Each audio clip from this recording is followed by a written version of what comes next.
अस्सलामुअलैकुम। उम्मीद है आप सब खैर आफियत से होंगे। नाज़रीन करामी, हुकूमत का बड़ा ऐलान, माऊं और आइज़ा यानी आर्गन अतिया करने वालों के लिए खुसूसी रुखसत। आप देख रहे हैं मेरे यूट्यूब चैनल और मैं हूं आपके साथ मोहम्मद बाबर।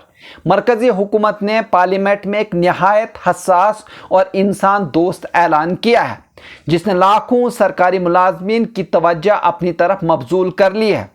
हुकूमत ने बताया है कि अगर किसी खातून मुलाजिम की मुर्दा पैदाइश हो जाए, यानी मुर्दा बच्चा पैदा हो जाए या बच्चा पैदा होने के फौरन बाद फौत हो जाए, तो इसे 60 दिन की खुसूसी रुखसत यानी छुट्टी दी जाएगी।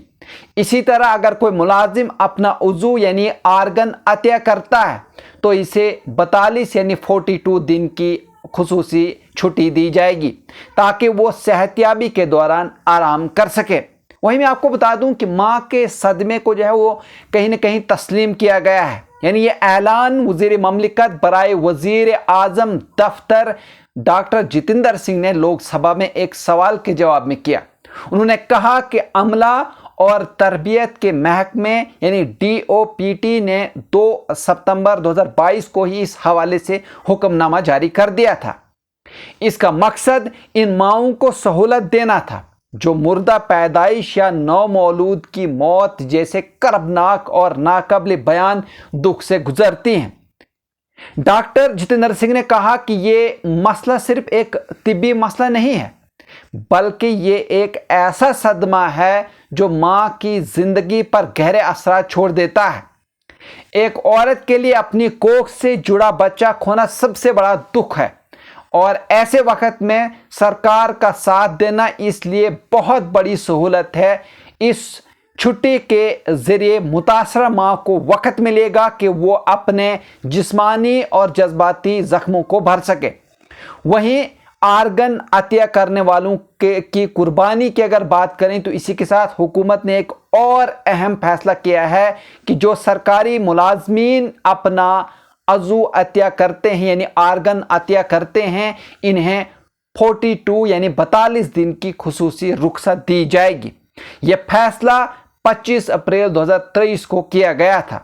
डॉक्टर जितेंद्र सिंह ने कहा कि ऐज़ा अतिया करना इंसानियत का सबसे बड़ा तोहफा है, क्योंकि ये किसी दूसरे इंसान की ज़िंदगी बचाने का ज़रिया बनता है।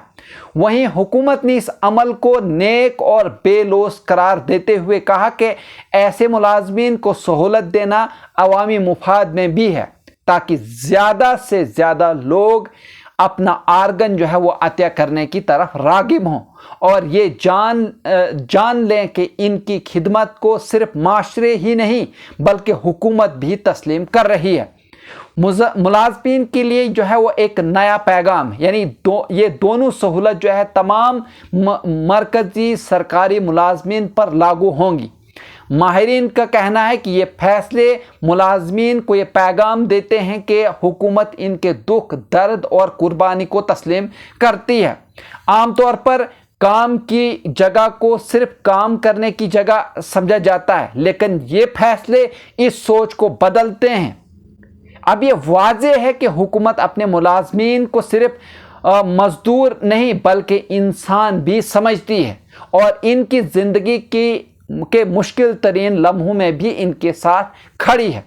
वहीं माहिरीन की क्या राय है तो मैं आपको बता दूं, समाजी माहिरीन ने इस फैसले को खुश आइन करार दिया। इनका कहना है कि ऐसे इक़दामात न सिर्फ मुलाजमीन की हौसला अफजाई करते हैं बल्कि दूसरों को भी पैगाम देते हैं कि हुकूमत अपने शहरियों को तनहा नहीं छोड़ती। एक माहिर नफ्सियात के मुताबिक मुर्दा पैदाइश या बच्चे की मौत के बाद माँ को सबसे ज़्यादा ज़रूरत वक़्त और सहारा की होती है। अगर वो फौरन काम पर वापस जाने पर मजबूर हो तो इसके लिए सदमे से निकलना और भी मुश्किल हो जाता है। इसी तरह तिब्बी माहिरीन ने कहा कि ऐज़ा अतिया करने के बाद जिस्मानी सेहतियाबी के लिए कम अज़ कम चंद हफ्ते दरकार होते हैं। अगर मुलाजिम को इतनी रुखसत यानी छुट्टी न मिले तो इसकी सेहत पर मनफी असरात जो है वो पड़ सकता है। वहीं इंसानियत के पहलू की अगर बात करें तो ये दोनों इक़दामात ज़ाहिर करते हैं कि हुकूमत महज कवानीन बनाने पर नहीं बल्कि मुलाजमीन की फलाह बहबूद पर भी तवज्जो दे रही है। एक तरफ वो माँ के दुख को तस्लीम करती है और दूसरी तरफ ऐज़ा अतिया जैसे अजीम अमल को इज्जत देती है। इससे ये पैगाम मिलता है कि इंसानी जज्बात और इंसानी खिदमत को हुकूमती पॉलिसियों में जगह दी जा रही है। वहीं आखिर में मैं आपको बता दूं कि ये फैसला मरकजी सरकार के मुलाजमीन के लिए सहूलत तो है ही, लेकिन साथ ही ये पूरे समाज के लिए एक अहम पैगाम भी है। यानी ये पैगाम के मुश्किल वक्त में हुकूमत अपने लोगों के साथ है, चाहे वो एक माँ का दुख हो या किसी मुलाजिम की कुर्बानी। हुकूमत ने साबित कर दिया है कि वो इन दोनों को इज्जत भी देती है और सहूलत भी फराहम करती है। या नाजरीन, अगर आप इस तरह के और भी न्यूज़ देखना चाहते हैं तो आप हमारे चैनल को सब्सक्राइब कर सकते हैं, लाइक कर सकते हैं और शेयर कर सकते हैं। मुझे दीजिए इजाज़त। शुक्रिया।